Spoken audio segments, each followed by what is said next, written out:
Call of Duty fans, welcome to another video here on the EGL channel, another CDL talk with Tunn, and we're kind of CDL CDC in this episode specifically today as well. Obviously, as you can see from the screen as I quickly close my DMs, what we're looking at is the fact that more teams are continuing to change their rosters, and we're talking about who they're changing them for. They're changing them for challenger players. Now, it's just kind of going to tie into the conversation we had the other day about the whole challengers argument of EUNA, because obviously this is very prevalent in some sort of way. Now, obviously, as you probably would have seen by this point, LA Thieves made a change with, of course, Temp dropping out for Venom. And then, of course, on the other side of things, Standy has come in for Major Maniac. And we're going to talk about these players because, obviously, Insight went up onto the Ultra roster. There's all this talk about Hydra, if Subliners start faltering. And I think, you know, it's more sort of talk about the situation that we're in and why this is maybe happening a little bit more now than it has been, and the positives and negatives of that happening.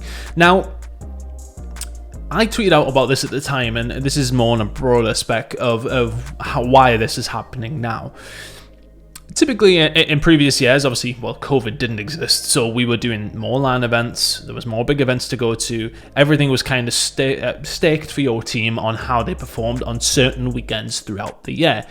In this scenario now, obviously, there's more games to be played, so there's plenty of Call of Duty to watch across the weeks. Yes, we have a couple of little weeks breaks here and there, but the teams can change their rosters sort of as and when they please in terms of when the subs are now. Obviously, some of these are not coming in as subs, etc., etc., but the ease of transition for a player to come onto a team now is so much easier because of this online world that we are now part of and are pretty much permanently in for this moment in time and for at least the 2021 season, I would say. So it makes it easier for these teams because they're not having to say to themselves, right, okay, so say, for instance, in Black Ops 4, we've got Anaheim coming up. Everything you've been practicing for like the past, 4 weeks, it was usually a month to a month and a half, maybe even 2 months in between events. You've been practicing with that 4 or 5 man team up leading to that point, and then you sort of see the produce of whatever you've been doing at that time, or when you're in the Pro League, it's week after week after week after week, and you only had a certain amount of time where you could change your rosters. But now with the way that things are set up with franchising, you can kind of change in and out when you really want to. There's no roster locks, etc. And because you don't have everything weighted on that one weekend where you practice up to that one weekend and you figure out if shit's working or not, you now have the opportunity where you're playing games nearly every single week, Thursday to Sunday, you'll play a couple of games, and that's kind of where you can sort of assess. It's more active, isn't it? So you can get to the point of where, right, okay, well, things aren't working, we can make a change at this point. We've got so much Call of Duty to play, let's see if it works. And that is why we are seeing some of these challenger players get the shot that they very much deserve. We'll talk about those two players specifically in a second. But I think it's nice to see the fact that teams are going to be a bit more fluid with their rosters. We seen it from Ultra last year. They were very, very fluid. They were very happy to change players in and out. I think a lot of the community kind of get themselves in a bit of a tiz about it when players that they like are changed out. I don't think we need to necessarily put as much stock into it now as we used to. Now, when players used to be dropped pre-franchise, etc., etc., they would be sort of cast out on their own, wouldn't have a contract, etc., like that. But for most of these players, yes, okay, they've already got a contract, they need to be paid a minimum salary. That will still apply. These guys are fine. And to the point of, yes, okay, they can drop in the challengers, and there's still a good chunk of change for them to play with, and there's still a good sort of setup there for them to go on to do something. I think now we need to sort of accept that these Call of Duty changes in terms of substitutes, etc., are more akin to like a football game for us, or soccer for the Americans, of course. A player's not had a good couple of games, so for instance, I'm a Newcastle fan, and well, the whole team's been playing really badly recently, but if somebody's having a bad time with things, they're usually subbed out. For instance, top of my head, the left back who plays for Newcastle, Jamal Lewis, he hasn't been playing fantastic, so we've subbed in somebody who, in this instance, had more experience. That player hadn't been playing very well, but the youngster who we thought we had promise with has not worked out. That player's been dropped for a couple of games, and that could be what this is. Like, for these guys, the risk isn't there anymore. It isn't sending yourself to an event with 100 grand on the line. It's a couple of games leading up to that major. Teams like 100 Thieves are going to be in a fine spot. For them, they should do fine. They should be qualifying for this major. They have time with Venom to make that change and practice with him in the competitive environment that they're now going to be in with him.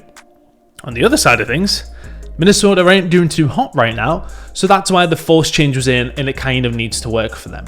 I just feel as if like a lot of the community are sort of, yeah, so look, right, for the guys that it's happened to, it's fantastic, and I love to see this. It's fun, it's brilliant. I said myself, it's great to see more challenger players get their shot. However, I think for, you know, for some of the community, it's like, oh, you know, why are these other players getting dropped? If they're not performing, then it's gonna happen. But then in the same instance, if this doesn't work out, they can chop and change them in and out very, very simply. So I don't think a lot of the community need to stress about some of their favorite players like Zinni, like Temp, having been dropped down. Their time will come again, you know, it's undoubtedly, but at the same time, it's really good to see that we're in this scenario where challengers players will get that extra shot. Now, this maybe buys into that theory of, oh, NA challengers obviously is a higher level than EU, which, I mean, we've been down that rabbit hole before. The video is probably in the description where I talked about it last week. But at the same time, this is so easy for the transition for the NA players, the NA challengers specifically, because it's all online and NA based. So obviously, if like we didn't have this Atlantic Ocean in between it and all the ping was fantastic and the internet didn't cause that sort of problem, then I definitely feel as if the EU players will be there with them as well. But because of these NA players, they're based in North America, where the league is based, it makes things easier for that transition over. So that's another sort of string to the bow of the North American challenger side of things, where the EU challengers who've been performing well, I think off the top of my head, guys like Bids, Denza, guys like Nasty, Harry, all these very, very good players who've been performing well could have also had a shot like this. But at the same time, wrong place, wrong time, which is unfortunate for them. Let's talk about these players specifically, though. Let's talk about Venom. For me, obviously, the NA side of things, I haven't had as much of a chance to watch as much as them. But I mean, look, the results speak for themselves. I knew that Venom was a name that has been talked about multiple times. It's really nice to see a player who has performed very, very well. The evidence is there to say he's performed very, very well. It's going to be interesting to see how he does with the games this weekend. Super excited to see how he's going to turn out. And Standy was one of these players who, I mean, as of recent, obviously just coming away with the cup win at the weekend, of course, as part of the Fantastic Four squad. Just came out and he looked absolutely ridiculous as part of this team. So super interested to see how things are going to work out for him. And I think this was more so just on a level of, this is the future of how things are going to be if things are more online oriented, because that conversation was obviously had as well. This is how things are going to work out a little bit more often. These changes will happen more. The community is going to have to get used to it. Let me know what you think of my thoughts below. Is this the norm now? Am I completely wrong on that? Do you agree that it's maybe not as big a deal? These players are swapped in and out like substitutes are in a normal game, in a basketball game, anything. You know, it's just a case of this is going to become more normal. It's going to keep happening. Anyway, let me know what you think of the changes below. I think they're probably worth the players, for the teams. It's probably worth their time to give it a go. I said some of these games, the risk isn't necessarily there right now. It's not like you're throwing them in at champs. This is early season. It's the time to try things. I absolutely agree with the changes. Let me know what you think below. We'll see you for the next video.